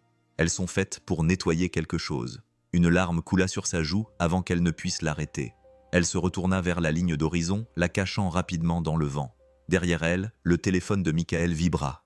Il jeta un coup d'œil au message de Laïa. « Papa, j'ai écrit une lettre, je pense que maman l'aimerait. » Il sourit faiblement et répondit « En voilà ma chérie. » Puis il leva les yeux vers Claire, cette femme qui portait la force comme une armure et la douleur comme un parfum. Et il pensa « Peut-être sommes-nous tous les deux en train d'apprendre à recommencer. » La pluie avait cessé, mais à l'intérieur d'Atlas Tech, le tonnerre persistait sous forme humaine. Lorsque Claire arriva au dernier étage le lendemain matin, elle pouvait déjà sentir la tension à travers les parois de verre. Les lumières de la salle de réunion étaient allumées, les stores baissés, et des voix résonnaient à l'intérieur. Émilie la rencontra devant la porte, le visage pâle. « Ils ont convoqué une réunion d'urgence », murmura-t-elle. « C'est à propos des rumeurs. » Claire ajusta sa veste. Le mouvement était calme mais calculé. « Il est donc temps que j'affronte la tempête que j'ai contribué à créer. » Lorsqu'elle entra, une douzaine de regards se tournèrent vers elle. La longue table brillait sous la lumière fluorescente, polie et stérile, attendant le sang. Richard Hale était déjà assis en bout de table, un mince dossier devant lui. « Mademoiselle Donovan », commença-t-il d'un ton sec et froid. « Veuillez vous asseoir. » Elle ne le fit pas. « Si c'est à propos de mon prétendu scandale, ne perdons pas de temps à prétendre qu'il s'agit de politique. » Un murmure parcourut la pièce. Les lèvres de Hale tremblèrent, en signe de désapprobation. « Vous semblez confiante pour quelqu'un dont le jugement est remis en question. »« Je suis confiante parce que je sais de quoi il s'agit vraiment, » dit-elle d'un ton calme, de la peur déguisée en gouvernance. Il se cala dans son fauteuil, les doigts joints. « Alors éclairez-nous, Claire, de quoi avons-nous peur ?» Elle soutint son regard. « Qu'un concierge vous rappelle à quoi ressemble le leadership. » La pièce devint silencieuse. Même les bouches d'aération semblaient retenir leur souffle. Hale serra la mâchoire. « Votre comportement est devenu non conventionnel. Nous avons reçu plusieurs rapports anonymes, l'interrompit-elle, parce que le courage est rare dans les bâtiments de verre. Ça suffit, lança-t-il. Nous ne sommes pas dans une salle d'audience. Non, dit-elle en s'avançant. Mais peut-être que nous devrions l'être, car si cette entreprise doit juger de la dignité, alors je la défendrai. Ces mots eurent un impact considérable. Les plus jeunes membres du conseil d'administration se agitèrent sur leur siège, les yeux rivés sur elle, et Hale, tels des spectateurs assistant à une tempête qui tarde à se déchaîner. Hale ouvrit le dossier. « Vous avez autorisé un agent d'entretien et un employé non contrôlé à pénétrer dans les zones réservées à la direction après les heures de travail. Vous avez partagé des espaces de réunion confidentiels, votre temps libre et, selon un rapport, un dîner. » Claire expira par le nez. « Je l'ai invité à dîner. Je l'ai remercié d'avoir sauvé un contrat de 200 millions de dollars lorsque vos traducteurs ont échoué. Et si cela me rend coupable, alors très bien. Je suis coupable de gratitude. » Le silence qui suivit était électrique. Hale se leva, la voix forte. « Cette entreprise a été bâtie sur le professionnalisme, pas sur la pitié. » Claire fit un pas vers lui. « Non, Richard, elle a été bâtie sur les gens. À un moment donné, vous avez oublié la différence. » Un léger coup fut frappé au coin de la pièce. La porte s'ouvrit et Michael apparut, vêtu d'un uniforme impeccable, le visage impassible. Il n'avait pas été invité, mais il avait écouté. « Monsieur Quint, » dit Hale d'un ton sec, « il s'agit d'une réunion privée. » « Alors, vous devriez mieux fermer les stores, » dit Michael calmement. « Tout l'étage peut entendre. » Des murmures parcoururent la pièce. Les yeux de Claire s'écarquillèrent légèrement, mi-avertissement, mi-reconnaissance. Hale ricana. « Puisque vous êtes là, vous voudrez peut-être expliquer pourquoi vous pensez qu'il est approprié de vous immiscer dans les affaires de l'entreprise. » Michael s'avança, lentement mais délibérément. « Parce que j'étais déjà impliqué par les circonstances. Je n'ai pas demandé à être dans votre salle de réunion ce jour-là. J'étais là pour nettoyer le sol. Mais quand le chaos a éclaté, j'ai pris la parole. Et cela a fini par devenir un scandale. » Hale croisa les bras. « Vous avez outrepassé votre fonction. » Michael acquiesça. « Peut-être. Mais si les bons mots peuvent calmer une tempête, est-ce important de savoir qui les a prononcés ? » L'une des plus jeunes membres du conseil d'administration, une femme nommée Karen, prit doucement la parole. « Vous dites que le leadership n'est pas une question de titre. Je dis que le respect n'en est pas une, » répondit Michael. « Le respect est un langage. Soit vous le parlez, soit vous le simulez, mais il transparaît toujours dans la traduction. » Claire eut la gorge serrée. Elle voulait parler, mais ses mots avaient une autorité calme, qui n'avait pas besoin d'être renforcée. La voix de Hale était empreinte de mépris. « Et qu'est-ce que vous pensez avoir accompli, Monsieur Kane Enlightenment? Vous n'êtes toujours qu'un concierge. Michael ne s'y a pas. Et vous avez toujours peur de l'être. » La pièce se figea. La phrase frappa comme un coup de tonnerre. Le visage de Hale s'assombrit, son sang-froid se fissura. Claire rompit le silence. « Assez. Cette réunion est terminée. » Hale frappa du poing sur la table. « Vous n'avez pas cette autorité. » Elle se tourna vers lui, la voix aussi dure que l'acier, mais douce comme la soie. « J'ai exactement cette autorité, car les actionnaires n'ont pas engagé une marionnette. Ils ont engagé un leader. Et le leadership, c'est se tenir là où les autres ne se tiennent pas. » Karen se leva lentement. Elle a raison. Un autre membre du conseil d'administration acquiesça. Nous avons passé des années à parler d'innovation. Il est peut-être temps de nous rappeler que l'empathie en fait partie. Hale regarda autour de lui, réalisant que le vent était en train de tourner. Vous laissez tous vos émotions obscurcir votre raison. Le regard de Claire s'adoucit. L'émotion est la raison, Richard. Sans elle, nous ne sommes que des machines comptant les profits des autres. Elle la fusilla du regard, baissant la voix. Tu penses que ce petit concierge te rend vertueux? Il est une distraction. Elle sourit faiblement. Non, il est un miroir. Pendant un long moment, personne ne parla. Puis Hale rassembla ses papiers, marmonna quelque chose entre ses dents et sortit en claquant la porte si fort que les vitres en tremblèrent. Michael se tourna vers Claire. « Tu n'avais pas à me défendre ?» Elle secoua la tête. « Je ne te défendais pas. Je défendais ce que tu m'as rappelé. » Il pencha la tête. « Et qu'est-ce donc ? Que les choses les plus pures dans la vie sont celles que personne ne voit. » Ces mots restèrent suspendus dans l'air, doux mais certains. Karen s'approcha d'eux discrètement. « Monsieur Quin, dit-elle, vous venez peut-être de changer notre façon de voir la formation à l'éthique ici. » Michael sourit. « Alors peut-être que cette journée en valait la peine. » Lorsque la réunion s'est enfin terminée, Claire et Michael sont sortis dans le couloir vide. La tension s'était dissipée, remplacée par une paix tranquille. « Vous réalisez, dit-il d'un ton léger, que vous venez peut-être de mettre votre poste en danger. » Elle le regarda, les yeux fixes. « Si un poste me coûte mon humanité, il ne vaut pas la peine d'être conservé. » Il acquiesça, une lueur d'admiration dans le regard. « Vous n'êtes pas ce que j'attendais d'un PDG, dit-il avec un sourire en coin. Et vous n'êtes pas ce que j'attendais d'un concierge. » Ils rirent tous les deux doucement, un rire fatigué, mais sincère. Alors qu'ils arrivaient à l'ascenseur, la voix de Claire s'adoucit. « Michael, quand vous avez pris la parole, vous ne vous êtes pas contenté de vous défendre. Vous leur avez appris quelque chose que je n'aurais pas pu leur apprendre. Qu'est-ce que c'est ? Cette intégrité sonne mieux dans un murmure que l'arrogance dans un discours. » Les portes de l'ascenseur s'ouvrirent avec un léger tintement. Elle entra, mais se retourna avant qu'elle ne se referme. « Vous nous avez encore sauvés. » Il croisa son regard. « Peut-être que cette fois, vous vous êtes sauvés vous-même. » Les portes se refermèrent entre eux, les laissant tous deux fixer leurs reflets dans l'acier miroitant. Deux personnes qui s'étaient enfin vues clairement. Cette nuit-là, Claire se tenait seule dans son bureau. Elle entendait encore ses paroles résonner. Le respect est un langage. Pour la première fois, le silence ne lui semblait pas être un échec. Il lui semblait être une forme de compréhension. Le soleil se couchait derrière la ville comme une excuse qu'il ne savait pas comment formuler. Claire conduisait sans destination, les lumières de la ville se fondant en rubans dorés et blancs sur son pare-brise. Son téléphone vibrait sous l'effet des messages de félicitations des investisseurs impressionnés par son leadership, affirmé lors de la réunion du conseil d'administration. Mais elle ne se sentait pas victorieuse, seulement vide. Elle se gara près du front de mer, coupa le moteur et laissa le silence s'installer. Son reflet la regardait depuis la vitre sombre, forte, couronnée de succès et insupportablement fatiguée. Dans ce silence, une pensée surgit comme un souvenir qu'elle avait tenté de noyer. Il a raison. Le silence ne signifie pas l'échec. Sa main bougea d'elle-même, tapant un message avant que son esprit ne puisse l'en empêcher. « Tu es réveillé ?» La réponse arriva rapidement. « Toujours. » « Pourquoi ?» Elle hésita, puis écrivit. « Viens me voir. J'ai besoin de t'écouter. » 1 heure plus tard, Michael ouvrit la porte de son appartement. Il eut l'air surpris, mais pas effrayé. Une légère odeur de café et de pluie flottait à l'intérieur, accompagnée du doux son d'une mélodie au piano provenant d'un vieil haut-parleur, une mélodie envoûtante que l'on garde parce qu'il est trop douloureux de la supprimer. « Claire, dit-il doucement, tu as trouvé mon adresse ?» J'ai demandé à Émilie.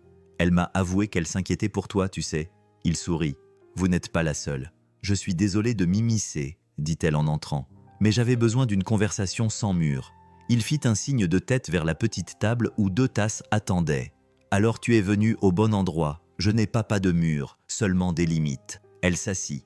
La chaleur de la tasse imprégna ses doigts. Autour d'elle, l'appartement était modeste.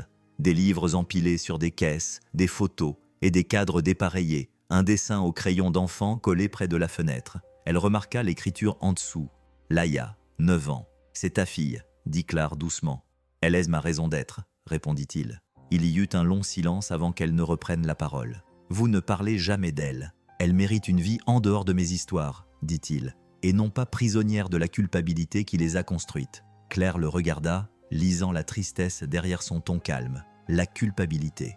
Il expira, baissant les yeux. « Elena, ma femme, devait rentrer à la maison après une conférence. Je lui ai dit que je la rejoindrais là-bas. Elle voulait attendre. Je lui ai dit « Vas-y, je te rejoindrai. » Elle n'est jamais arrivée. Claire retint son souffle. Les informations ont dit que c'était un accident. Il continua calmement. Mais je sais ce qui l'a causé.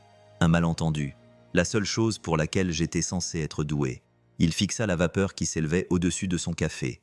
Tu passes ta vie à étudier les langues. Et puis une seule erreur te prive de la seule voix qui comptait vraiment. Les mots restèrent suspendus entre eux, bruts et sans défense. Après ça, j'ai tout quitté, dit-il. Mon travail, mon nom, ma raison d'être. Je pensais que si j'arrêtais de parler, je ne pourrais plus blesser personne. La voix de Claire trembla lorsqu'elle prit enfin la parole. Ce n'est pas fuir, Michael, c'est faire son deuil. Il leva les yeux, esquissant d'un léger sourire qui brisa la lourdeur du silence. Peut-être, mais le chagrin ne s'arrête pas quand les pleurs cessent. Il s'arrête quand le silence commence à ressembler à la paix. Elle sentit les larmes monter, ce qui la surprit. « Tu crois vraiment que je dois le faire ?» dit-il simplement. « Sinon, je serais encore en train de nettoyer mon propre passé au lieu de ces sols. » Ils restèrent assis en silence pendant un moment, écoutant tous deux le morceau de piano qui flottait dans la pièce. La mélodie s'amplifia, puis retomba dans son rythme doux. « C'est quoi cette chanson ?» demanda Claire. « River Waltz. » Elena la jouait quand elle travaillait tard. Elle disait que cela l'aidait à pardonner au monde avant de s'endormir. Claire ferma les yeux. « C'est magnifique. C'est inachevé. » Il disait qu'elle écrivait sa propre version. Pendant un instant, l'air entre eux sembla sacré. Puis Claire murmura « Penses-tu parfois que le pardon est surestimé ?» Michael se pencha en arrière, considérant que pardonner ne signifie pas dire que cela n'a pas fait mal. Cela signifie que la douleur ne te possède plus. Elle le fixa, la voix brisée. « Et si tu ne le méritais pas ?» Il tendit la main par-dessus la table, sans toucher la sienne, mais suffisamment près pour que la chaleur traverse l'espace. « Alors, tu commences par te pardonner de penser que tu ne le feras jamais. » La pièce devint silencieuse. Le bruit de la pluie reprit à l'extérieur, tapotant doucement contre la fenêtre. Claire regarda à nouveau le dessin au crayon, une famille de bonhommes allumettes se tenant la main sous un soleil jaune. Elle avait aussi dessiné sa mère. Il acquiesça, à chaque fois. Elle dit qu'elle la rêve parfois debout près d'une rivière, fredonnant cette mélodie. « Est-ce que ça fait mal tous les jours ?» dit-il. Mais la douleur est aussi une sorte de langage. Elle enseigne l'humilité. Elle prit une inspiration tremblante. Vous parlez du chagrin comme s'il s'agissait d'un ami. Il sourit faiblement. C'est un professeur sévère, mais il ne ment jamais. Claire posa sa tasse et sa voix se transforma presque en murmure. Mon père disait que la force signifiait ne jamais se briser. J'ai passé ma vie à essayer de ne pas craquer, mais ce soir, j'ai l'impression que les fissures sont les seules parties de moi qui respirent encore. Michael la regarda gentiment. Alors peut-être que céder est la chose la plus courageuse que tu aies faite. Elle cligna des yeux avec force, luttant contre les larmes qui coulaient, malgré tout. Pourquoi continues-tu à dire des choses qui me bouleversent ? Il haussa légèrement les épaules. Parce que parfois, se défaire est la seule façon de reconstruire. La pluie s'intensifia, tambourinant contre la vitre comme un battement de cœur régulier. « Je crois que je t'envie », dit-elle doucement. « Pourquoi cela ? Parce que tu as transformé la douleur en paix. Je n'ai transformé la mienne qu'en bruit. » Il sourit tristement. « Alors échangeons. Tu m'apprends à rêver à nouveau et je t'apprends à écouter. » Elle rit à travers ses larmes. « Tu donnes l'impression que c'est facile. Ce n'est pas le cas, mais ça en vaut la peine. » La mélodie du piano prit fin. Le silence qui suivit n'était pas vide. Il était plein, comme l'air juste avant l'aube. Claire resta debout, hésitante. « Je devrais y aller. » La ville se réveille tôt, même quand le cœur ne suit pas. Il se leva avec elle et l'accompagna jusqu'à la porte. « Claire, » dit-il doucement, « ne les laisse pas te prendre cette partie de toi. » « Quelle partie ?» celle qui croit encore que le silence peut guérir. Elle acquiesça, incapable de parler. Alors qu'elle s'engageait dans le couloir, elle se retourna une dernière fois. « Michael, murmura-t-elle, aimeriez-vous pouvoir lui dire que vous vous pardonnez ?» Il soutint son regard, la voix juste assez brisée pour être humaine. Tous les jours, et peut-être qu'un jour elle m'entendra. La porte se referma doucement derrière elle. Dehors, Claire marcha vers sa voiture. Les lumières de la ville scintillaient sur le bitume mouillé, transformant la rue en miroir. Elle aperçut à nouveau son reflet, mais cette fois, elle ne vit pas la PDG. Elle vit une femme qui apprenait à respirer dans son propre silence. Et quelque part derrière ce reflet, faible et constant, elle pouvait encore entendre l'écho des paroles de Michael. Le chagrin ne s'arrête pas quand les pleurs cessent. Il s'arrête quand le silence commence à ressembler à la paix, se murmura-t-elle, comme pour lui répondre à travers la ville. Alors peut-être que ce soir, la paix a enfin commencé à murmurer. Le matin arriva lentement, peint d'or pâle à travers les vitres du bureau. La ville venait de se réveiller, mais à l'intérieur d'Atlas Tech, quelque chose semblait déjà avoir changé. La tempête était passée, laissant derrière elle un silence qui n'était plus vide. Il était vivant. Michael traversa le hall avec son chariot, le léger grincement des roues s'évanouissant au rythme de ses pas. Son badge reflétait désormais la lumière, non plus comme une étiquette, mais comme un discret signe d'appartenance. Pour la première fois depuis des années, il ne se sentait pas invisible. Lorsqu'il arriva à l'étage de la direction, Claire l'attendait près de la fenêtre de la salle de conférence, une tasse de café à la main. Elle se retourna lorsqu'elle entendit ses pas. « Tu es en avance », dit-elle. « Toi aussi », répondit-il. Elle sourit faiblement. « Vieilles habitudes. J'ai passé trop d'années à arriver avant tout le monde, dans l'espoir que le travail noirait le bruit. » Il pencha la tête. « Et ça marche toujours ?»« Pas vraiment, » dit-elle. « Maintenant, je finis juste par en entendre davantage. » Il fit un signe de tête vers son bureau. « J'ai entendu dire que tu avais reporté le sommet des investisseurs. » Elle expira en riant presque. « Reporté ? Pas annulé. Ils survivront à un peu de silence. » Il sourit. « Tu apprends le langage. J'ai eu un bon professeur, » dit-elle doucement. Leurs regards se croisèrent, et pendant un instant, aucun des deux ne détourna les yeux. Puis, Claire s'éclaircit la gorge. « Je voudrais vous montrer quelque chose. » Elle fit un geste vers le mur du fond. Le service formation de l'entreprise avait installé une salle de classe temporaire, avec des rangées de chaises, un tableau blanc et un écran numérique sur lequel on pouvait lire « Éthique de la communication, empathie et leadership ». « Vous enseignez ?» demanda-t-il, surpris, en adoucissant sa voix. « J'essaie, » répondit-elle, « mais seulement si tu m'aides. » Il rit. « Une femme de ménage qui enseigne à un PDG comment parler. C'est une nouvelle forme de promotion. »« Non, » dit-elle, « un être humain qui enseigne à d'autres êtres humains comment écouter. » Il regarda autour de lui la salle vide, l'imaginant remplie de jeunes employés, enthousiastes, fatigués, pleins d'espoir. « Que veux-tu exactement que je fasse ?»« Sois toi-même, » dit-elle, « et rappelle-leur ce qu'est vraiment le langage. » Il prit une lente inspiration. « Si vous en êtes sûr, Claire, je n'ai jamais été sûr de rien. » Lorsque les employés se réunirent plus tard dans la matinée, l'ambiance était prudente. La plupart d'entre eux s'attendaient à un séminaire obligatoire rempli de mots à la mode et de diapositives. Au lieu de cela, ils trouvèrent le PDG et la concierge debout, côte à côte. Claire ouvrit la séance. Sa voix était calme mais assurée. « Aujourd'hui, il ne s'agit pas de stratégie, » commença-t-elle. « Il s'agit de quelque chose que nous avons oublié. La connexion. » Puis elle se tourna vers Michael. « Monsieur Quint, vous avez la parole. » Il s'avança. Pas de notes, pas de script, juste sa présence. « Je pensais que le langage était une question de mots, » commença-t-il. « Mais les mots peuvent te mentir. Ce qui ne ment pas, c'est la façon dont nous les prononçons. Les pauses, les silences, le poids de notre respiration. » La salle se tut. Les gens se penchèrent en avant. Il prit un marqueur et écrivit lentement au tableau. « Le respect n'a pas besoin d'être traduit. Cette phrase m'a sauvé la vie, » dit-il doucement. « Non pas parce qu'elle est intelligente, mais parce qu'elle est vraie. J'ai parlé à des gens dans 6 langues différentes, mais la seule qui ait jamais guéri quelqu'un, c'est celle-ci. » Quelqu'un dans l'auditoire demanda « Le respect, comment enseigne-t-on cela ?» Il sourit. « On ne l'enseigne pas. On le vit assez fort pour que les gens commencent à le murmurer en retour. » Un rire doux parcourut la foule. Claire observait depuis le côté, le cœur serré. Chaque mot qu'il prononçait semblait faire écho à ce qu'elle avait passé des années à essayer de comprendre, mais qu'elle n'avait jamais pu exprimer. Michael a poursuivi. « Quand je suis arrivé dans ce bâtiment, j'étais invisible. Les gens voyaient l'uniforme, pas la personne. Mais ce qu'il ne réalisait pas, c'est que même le silence parle. Chaque fois que vous passez devant quelqu'un sans le saluer, vous enseignez un langage au langage du mépris. Il fit une pause, laissant ses mots faire leur effet. Donc si vous voulez être compris, commencez par voir les gens non pas comme des rôles, non pas comme des titres, mais simplement comme des cœurs, avec des histoires. Claire se surprit à retenir ses larmes. « Il ne leur enseigne pas », pensa-t-elle. « Il m'enseigne ». Après la session, la salle éclata en applaudissements discrets, du genre qui semble mérité et non poli. Plusieurs employés s'approchèrent pour serrer la main de Michael. Quelques-uns s'excusèrent même de l'avoir croisé pendant des mois sans lui adresser la parole. Lorsque tout le monde fut enfin parti, Claire s'approcha de lui. « Vous avez été extraordinaire. » Il sourit. « Vous voulez dire que je ne vous ai pas embarrassé, Michael ?» Elle a dit que vous veniez de changer l'ADN de cette entreprise. Il la regarda d'une voix douce. « Alors peut-être est-il temps que vous cessiez de l'appeler une entreprise. » Elle fronça légèrement les sourcils. « Comment devrais-je l'appeler ?»« Une communauté, » répondit-il. Ses lèvres esquissèrent un sourire. « Tu ne sais vraiment pas quand arrêter de changer les définitions, n'est-ce pas ?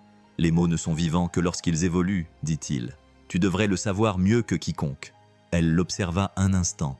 La lumière du matin éclairait son visage, soulignant sa force tranquille. « Tu sais, » dit-elle doucement, « tu parles du langage comme s'il était sacré. » Il croisa son regard. « Il l'est. » Ce soir-là, ils se retrouvèrent à marcher le long de la rive, près du nouveau chantier de l'entreprise.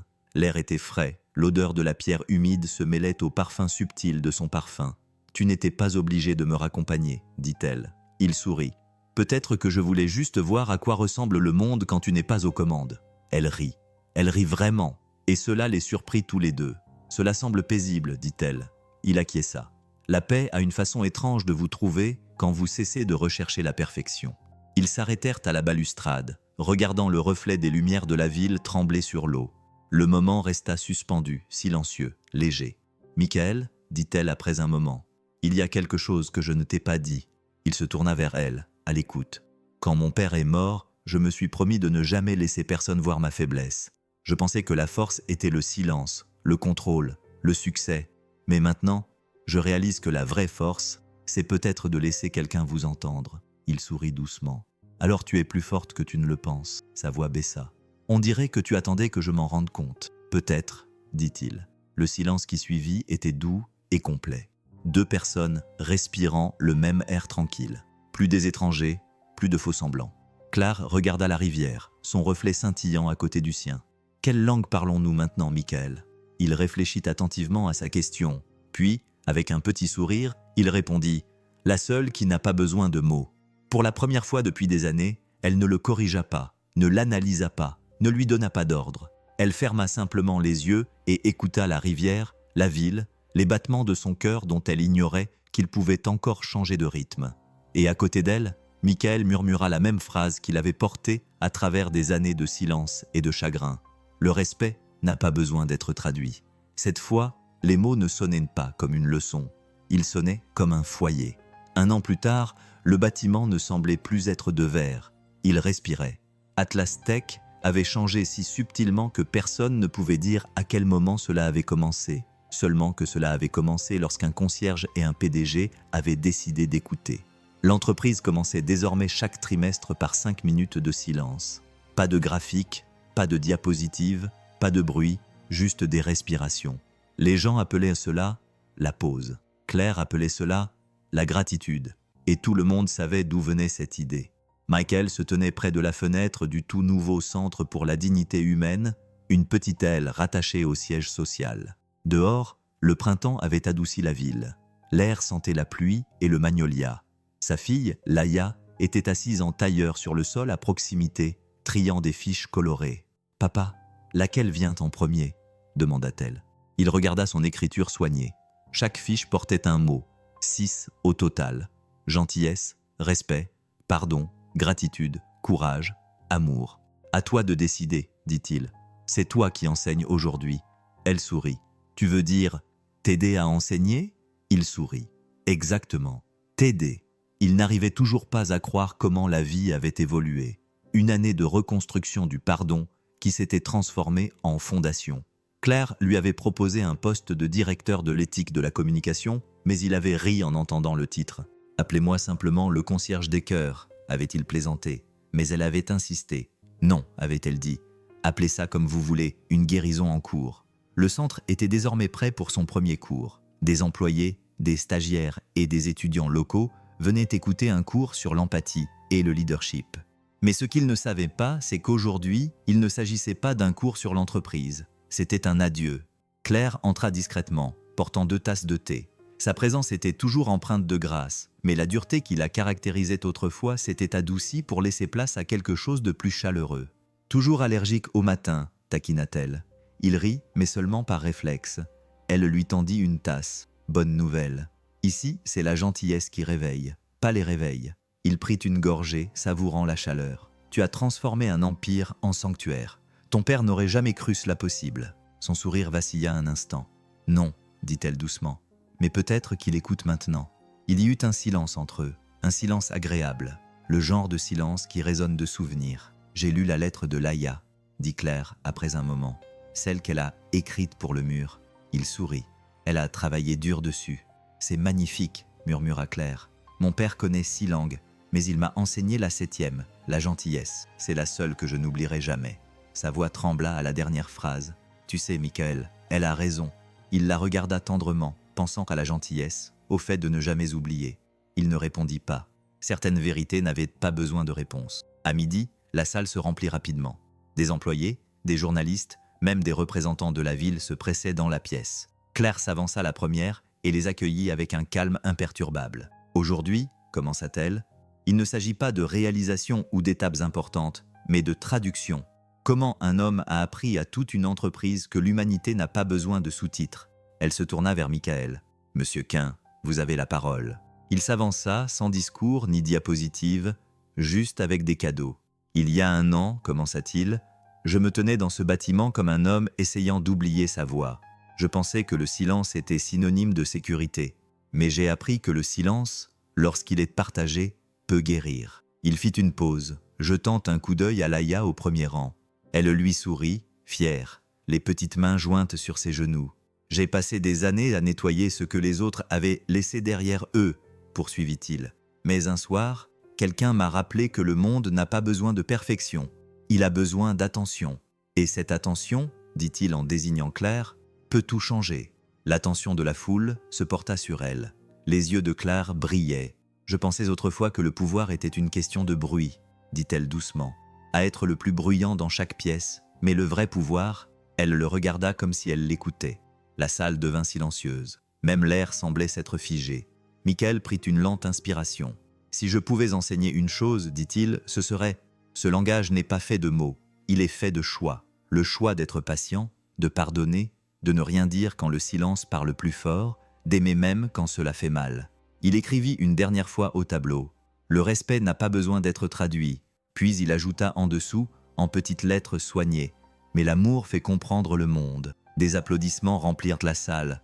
Pas ceux qui sont bruyants et s'arrêtent rapidement, mais ceux qui montent lentement et viennent du cœur. Les gens se levèrent, non pas parce qu'on leur avait demandé de le faire, mais parce que quelque chose en eux les y poussait.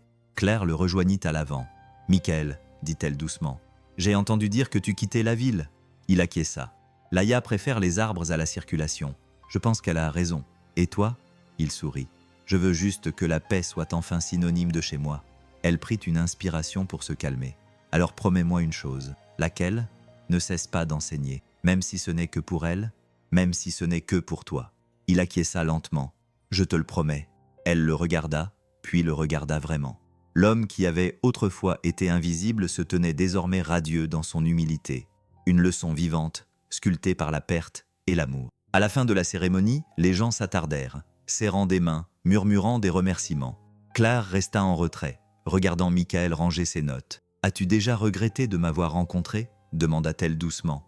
Il se tourna vers elle, souriant avec cette chaleur calme et patiente. « Comment pourrais-je regretter la personne qui a donné un sens à mon silence ?» Elle cligna des yeux pour retenir une larme. « Je ne sais pas à quoi ressemblera cet endroit sans toi. » Il tendit la main, lui toucha brièvement la main, puis écouta attentivement. Il sera exactement comme il devrait être, vivant. Pendant un instant, ils restèrent là, le monde extérieur s'estompant pour devenir plus petit, plus doux. Puis il a accouru, serrant son cahier. « Papa, dit-elle essoufflée, ils veulent qu'on signe le mur avant de partir. » Il s'agenouilla à côté d'elle. « Que devons-nous écrire » Laïa sourit. « La même chose que tu dis toujours. » Ensemble, ils écrivirent. Le respect n'a pas besoin d'être traduit. Mais Laïa ajouta une ligne supplémentaire en dessous de son écriture irrégulière. L'amour non plus. Claire les regardait, le cœur plein et douloureux. Quand ils eurent terminé, Michael se tourna vers elle. « Prends soin de cet endroit, dit-il. »« Je le ferai, promit-elle. »« Et si j'oublie, sourit-il. Écoute simplement. » Les murs se souviennent. Ce soir-là, alors que le soleil se fondait à l'horizon, Claire marcha seule dans les couloirs désormais silencieux. Ses talons faisaient de légers échos sur le sol en marbre. Elle crut entendre au loin des rires, le murmure d'un concierge fredonnant, une chanson qui avait autrefois réparé une pièce endommagée. Elle s'arrêta près du mur où les mots étaient écrits et les suivit doucement du bout des doigts. Dehors, les lumières de la ville commençaient à s'allumer, et dans cette lueur, elle comprit enfin qu'il n'avait pas seulement réparé une entreprise. Il avait réparé la partie du monde qui croyait encore en la gentillesse. Claire ferma les yeux, prit une longue inspiration reconnaissante et murmura « Merci, Michael, de m'avoir enseigné le seul langage qui ne s'estompe jamais. » Le bourdonnement du bâtiment répondit doucement, comme dans une prière. Et quelque part, au-delà de la vitre, dans une petite maison où la rivière rencontrait les arbres, un homme et sa fille regardaient le coucher de soleil dans un silence parfait, celui qui n'avait pas besoin de mots. Et c'était ce langage qui guérissait,